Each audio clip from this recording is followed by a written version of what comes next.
Hello everyone, good evening. मैं शरद यादव एक बार फिर से आप सभी का स्वागत है आपके अपने यूट्यूब चैनल ग्लैंस अकेडमी पर। दोस्तों, कल की क्लास आप लोगों को टारगेट वाली क्लास नहीं मिल पाई थी क्योंकि मैं थोड़ा आउट ऑफ स्टेशन था और थोड़ा बिजी भी था। और इसी के साथ आप लोग ये लगातार क्वेश्चन कर रहे थे कि सर क्या टारगेट क्लास अब बंद हो जाएगी, तो ऐसा बिल्कुल भी नहीं है। नेक्स्ट जो 50 डेज टू 60 डेज का मैंने जो प्लान रखा है यूपी पीसीएस प्रीलिम से पहले वो सारा प्लान रेगुलर चलता रहेगा।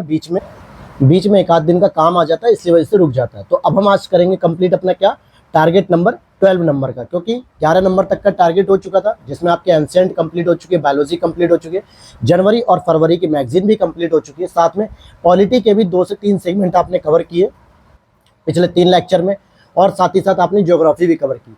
आज हम पॉलिटी का सबसे इंपॉर्टेंट सेगमेंट ले रहे हैं जहां से हर साल एक प्रश्न आपको देखने को मिलता है यूपी पीसीएस प्रीलिम्स पीवाईक्यू में, या फिर आरओ प्रीलिम्स पीवाईक्यू में आप देख सकते हो, मेंस में भी यहां से प्रश्न हर साल आता है।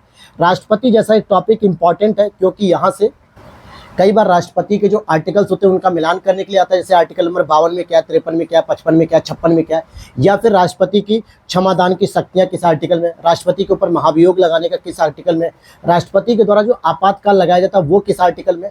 तो ये सारे प्रोविजंस आर्टिकल राष्ट्रपति संबंधित आते हैं और इनकी कार्यपालिका, न्यायपालिका जितनी भी शक्तियाँ हैं वो सारे। और एक और इम्पॉर्टेंट चीज़ आपको याद रखनी है कि लिस्ट बना के रख लो कि राष्ट्रपति की जो क्रोनोलॉजी है ना, पहले राष्ट्रपति से लेकर वर्तमान द्रौपदी मुर्मू तक, इनकी पूरी एक लिस्ट बना के रखो, स्टडी टेबल के सामने रख दीजिए जहाँ पे आपको बार बार देखना पड़े और वहाँ पे रिवाइज होता रहना चाहिए। क्योंकि कई बार ऐसा होता है एग्जामिनर इनकी क्रोनोलॉजी पूछ देता है कौन सा राष्ट्रपति पहले कौन से बाद में, तो वहाँ आप कंफ्यूज हो जाते हो। दूसरा, इसी तरीके का उपराष्ट्रपति का पद है। उपराष्ट्रपति में एक प्रश्न ये अक्सर पूछा जाता है कि ये राज्यसभा का सभापति है कि नहीं सभापति है, एक ये प्रश्न। दूसरा ये पूछा जाता है कि जब अगर राष्ट्रपति अनुपस्थित है तो ऐसी स्थिति में राष्ट्रपति के कार्यों का निर्वहन, दायित्वों का निर्वहन कौन करेगा, तो उपराष्ट्रपति करता है। साथ ही साथ इससे संबंधित जो और भी आर्टिकल्स वगैरह में प्रश्न बनते हैं वो पूछा जाता है। और एक आपको तीसरा टॉपिक लेना है महान्यायवादी और महाधिवक्ता, जो अटॉर्नी जनरल होते हैं, आर्टिकल नंबर 76 जिसमें राष्ट्रपति इनकी नियुक्ति करते हैं, पारिश्रमिक भी वही मिलता है जो राष्ट्रपति तय करते हैं, इससे संबंधित प्रश्न बनते हैं। और साथ में साथ एक प्रश्न और बनता है कि कौन सा ऐसा सदस्य है जो सदनों की कार्यवाही में भाग ले सकता है, बोल सकता है, लेकिन मतदान नहीं कर सकता। और इनके सहायक के रूप में महाधिवक्ता भी होते हैं और राज्य के भी महाधिवक्ता होते हैं, तो ये आपको पढ़ना है। और साथ ही साथ एक आपको पढ़ना नियंत्रक लेखा परीक्षक, यानी नियंत्रक और महालेखा परीक्षक, कैग के बारे में बात कर रहा हूँ, कंट्रोलर ऑडिटर जनरल, जो कि आर्टिकल नंबर 148 से लेके 151 तक ही सारी चीजें, 150, 48, 149, 150, 151। तो आपको ये 4 आर्टिकल, मतलब 4 जो टॉपिक है ये पढ़ने हैं। सोर्सेज के तौर पे मैं आपको बता दूं कि घटना चक्र पूर्वालोकन जो सीरीज है 2023-2024 की, आप उनमें से किसी एक बुक को फॉलो कर सकते हो, क्योंकि पॉलिटी का टॉपिक जितने भी आते हैं एग्जाम में वो यहीं से कोई ना कोई पिक कर लिया जाता है, कोई भी टॉपिक इससे बाहर नहीं जाता है। पीवाईक्यू आप उठा के देख लो, सारे घटना चक्र के अकॉर्डिंग आ जाते हैं। दूसरी बात, अगर आपको पूरी बुक पढ़ने में समस्या हो रही है तो हमारे शॉर्ट नोट्स को परचेस कर सकते हो। उसके लिए लिंक डिस्क्रिप्शन बॉक्स में दिया गया व्हाट्सअप नंबर है, वहाँ पे आप मैसेज करोगे, वहाँ से आपको मिल जाएगा। बाकी उसकी डिटेलिंग मैंने बाकी और भी टारगेट्स में दिखाई है, किस तरीके से हमने शॉर्ट नोट्स तैयार किए। दूसरा, हम चलते हैं ज्योग्राफी के अंतर्गत हम लोगों ने सामान्य परिचय पढ़ा भारत का, साथ ही साथ हमने जो है कि कुछ उनकी पर्वत चोटियां वगैरह पढ़ ली थी। आज आपको कुछ इंपॉर्टेंट पर्वत चोटियों को कवर करना है। घटना चक्र में अलग से टॉपिक दिया है इसके लिए। घाटियों के बारे में बात करनी, दर्रों के बारे में बात करनी, जैसे बहुत सारे दर्रे होते हैं, दीफू दर्रा, यांग्याप दर्रा होता है, बड़ा लाचला दर्रा होता है, ठीक है, और आपके रोहतांग दर्रे होते हैं। अलग अलग जो दर्रे हैं किस लोकेशन पे हैं, कहाँ पे हैं, थाल घाट, भोर घाट, पाल घाट, ये भी दर्रे हैं साउथ इंडिया के, सनकोट्टा पास होता है। तो ये सारे दर्रे आपको क्रोनोलॉजी के साथ और पूरब से पश्चिम, उत्तर से दक्षिण, इस क्रम में याद होने चाहिए पूरे। बहुत ज़्यादा नहीं है, एक बार आप लिस्टिंग बना लोगे तो भी तैयार हो जाएगा। और नहीं बना सकते हो लिस्टिंग तो हमारे यहाँ जो व्हाट्सअप नंबर मैंने आपको बताया वीडियो के नीचे दिया गया है, वहाँ से आप इंडियन ज्योग्राफी की PDF देख सकते हो, डेमो में भी क्लासेस भी देख सकते हो, मैंने ऑलरेडी करा रखी है। अगर आपको पसंद आए तो आप उसे ही फॉलो कर सकते हो, जो कि घटना चक्र की शॉर्ट नोट्स हैं। हिमनद को देख सकते हो, हिमरेखा को, जैसे ग्लेशियर बहुत सारे होते हैं, हिस्पर ग्लेशियर, बियाफो ग्लेशियर होते हैं, ठीक है, तो इस तरीके के जेमू ग्लेशियर वगैरह। पठार की बात करेंगे तो पठार आपको बताना, प्रायद्वीपी पठार का विस्तार कहाँ पे, कितने राज्यों में है, और छोटा नागपुर पठार क्या, ये सारी चीज़ें।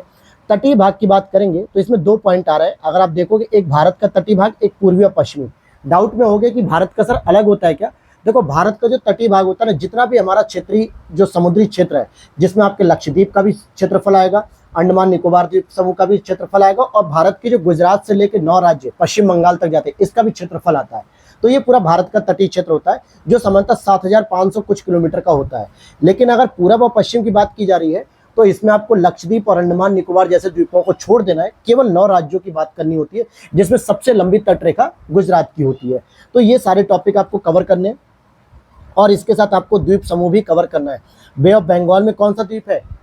आपका अंडमान निकोबार द्वीप समूह किस जल डिग्री से अलग होता है, कौन सा जो है कि वहाँ पे आइलैंड है, कौन से वहाँ पे ज्वालामुखी है, कौन सी उसकी राजधानी है, कार निकोबार पे कौन सा दक्षिणी बिंदु आपने पढ़ा था, इंदिरा पॉइंट या इंदिरा कॉल, ये सब चीज़ें। तो इससे रिलेटेड आपको चीज़ें 2-4 जो इंपॉर्टेंट है, कौन सी वहाँ पे जेल है, काला पानी की सजा, ये सब पढ़ लेना है। अरब सागर में आप देखोगे तो आपको यहाँ पे लक्षद्वीप के बारे में पढ़ना है कि कवरत्ती उसकी राजधानी है, मिनिकॉय क्या है, और भी कौन कौन से, अभी मोदी जी लक्षद्वीप घूमने गए थे तो टूरिज्म को डेवलपमेंट करने के लिए क्या क्या प्रोजेक्ट है, ये सारी चीज़ें आपको समझनी है। अब आप लोग कमेंट सेक्शन में ये मत कहना कि सर आप टारगेट ज़्यादा बड़े दे रहे हो।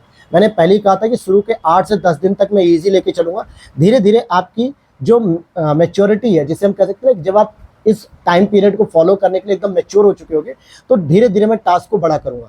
हालांकि घटना चक्र की अगर बुक को फॉलो कर रहे होगे तो ये टास्क बहुत बड़ा नहीं है, या फिर आप अपने महेश बड़वाल जी की बुक फॉलो कर रहे हो या परीक्षा वाणी की, तो वहाँ पे थोड़ा सा बड़ा हो सकता है डिटेलिंग पढ़ने के लिए, लेकिन बहुत ज़्यादा टास्क ये नहीं है। अब आते हैं करंट अफेयर्स की बात करेंगे। करंट अफेयर्स में जनवरी और फरवरी हमारी कंप्लीट हो गई थी। मार्च 2024 का ओनली और ओनली आपको राष्ट्रीय घटनाक्रम पढ़ना है, केवल राष्ट्रीय घटनाक्रम, जो मुश्किल से 10 से 12 करंट अफेयर्स के टॉपिक होते हैं, 3 से 4 पेज, इससे ज़्यादा नहीं होता है। मैगजीन के तौर पे आप क्रॉनिकल को फॉलो कर सकते हो, या फिर घटना चक्र जो मंथली मैगजीन आती है उसको भी फॉलो कर सकते हो। इन दोनों में से कोई भी एक फॉलो कर लो, दोनों ही मैगजीन अच्छी है। राष्ट्रीय घटनाक्रम 12-15 टॉपिक होते हैं, 2 से 3 पेज में निपट जाते हैं।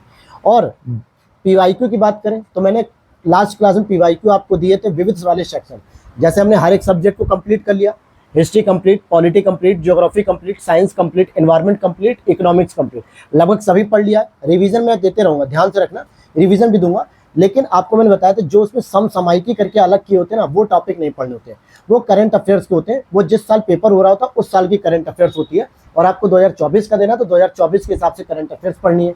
तो करंट अफेयर्स छोड़ दो, लेकिन कुछ उसमें विविध सेक्शन होते हैं अलग से, मिसलेनियस करके लिखा होता है, ठीक। उसमें 2013 से 15 तक का मैंने दिया था, 16 तक का।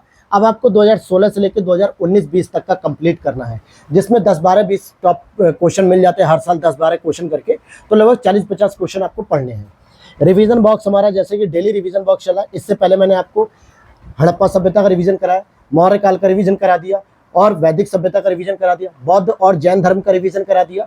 अब आपको गुप्त काल का रिवीजन करना है, और ध्यान से समझना मेरी बात को, मैं अब जल्दी ही कल या परसों से एंशिएंट हिस्ट्री की क्लास लेकर आ रहा हूँ, प्रीलिम्स और मेंस दोनों के लिए रहेगी, यूपीएससी और पीसीएस के लिए मेंस ओरिएंटेड रहेगी, जहां से आपका ये टॉपिक फिर से रिवीजन होगा, और वो बेहतर तरीके से होगा, वो घटना चक्र से नहीं होगा, वो अलग मेरे प्रीलिम्स और मेंस के नोट्स हैं जो मैंने ऑलरेडी व्हाट्सएप में जो है कि डिटेल में मेंशन कर रखा है।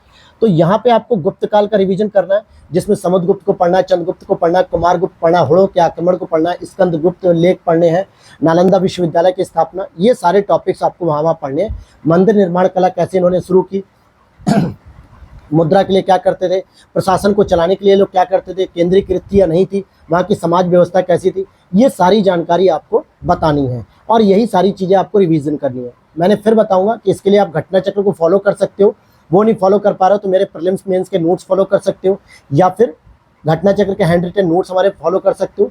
और अगर आप इनमें से कुछ भी फॉलो नहीं करना चाहते हो तो एस के पांडे की बुक कम से कम पढ़ लो, नहीं तो फिर आप किसी से ही फॉलो करोगे परेशान होगे, ज़्यादा कंटेंट मिलेगा। रिवीजन बॉक्स में करंट अफेयर्स में हमें रिवीजन रखनी है। तो जनवरी 2024 का आपको राष्ट्रीय और यूपी स्पेशल, राष्ट्रीय में मुश्किल से मुश्किल 10 से 12 कंटेंट थे, 10 से 12 टॉपिक, और यूपी में लगभग 15 से 17 टॉपिक थे। ये टॉपिक आपको रिवीजन कर लेने हैं। आपको रिवीजन भी करते रहना है करंट अफेयर्स का, लास्ट में हमें वेट नहीं करना है, हमें करंट अफेयर्स का रिवीजन भी करना है। तो राष्ट्रीय घटनाक्रम का आपको देखना है, और यूपी स्पेशल का भी करंट अफेयर्स देखना है, ये जनवरी का रिवीजन करना है। बाकी जो मैंने अभी बताया मार्च के हिसाब से, तो मार्च का तो आपको पढ़ना है, नया टॉपिक 10-12 टॉपिक इसमें भी होंगे, लेकिन रिवीजन के तौर पे आपको जनवरी 2024 का और यूपी स्पेशल का करना है, राष्ट्रीय। और ये मैपिंग की क्लास आपको कुछ नहीं करनी, बस लेटे लेटे अपने बिस्तर पे बैठो और अपना लेट के, कुर्सी बैठ के, टेबल पे, जैसे भी एक एटलस का मैप आपने रख ही लिया होगा, पहला लेक्चर अगर मेरा देखा होगा, और हो सकता है आप लोगों को पसंद भी आया हो, तो आप लोग एटलस की मैपिंग क्लास जरूर करते रहा करो, क्योंकि यहाँ से मैं आपका वर्ल्ड ज्योग्राफी भी तैयार करवा रहा हूँ। वर्ल्ड ज्योग्राफी की जब टास्क दूंगा ना, तो मैक्सिमम चीज़ें आपकी यहाँ पे पूरी हो चुकी होंगी, लेकिन उसके लिए आप साथ में एक लेक्चर जरूर देखा करो। 1 घंटे का मैक्सिमम लेक्चर होता है, आप आराम से एक दिन में एक लेक्चर देखना है, पूरा एक कॉन्टिनेंट नहीं देखना है। लेक्चर नंबर आपको 2 देखना है, जो कि नॉर्थ अमेरिका का ही लेक्चर नंबर 2 होगा। नॉर्थ अमेरिका मैंने लगभग 6 से 7 लेक्चर में कंप्लीट किया, साउथ अमेरिका 4 लेक्चर में कंप्लीट किया, अफ्रीका 4-5 लेक्चर में कंप्लीट किया। तो यहाँ पे लेक्चर के अकॉर्डिंग चलना है। तो लेक्चर नंबर 2 किसका होगा?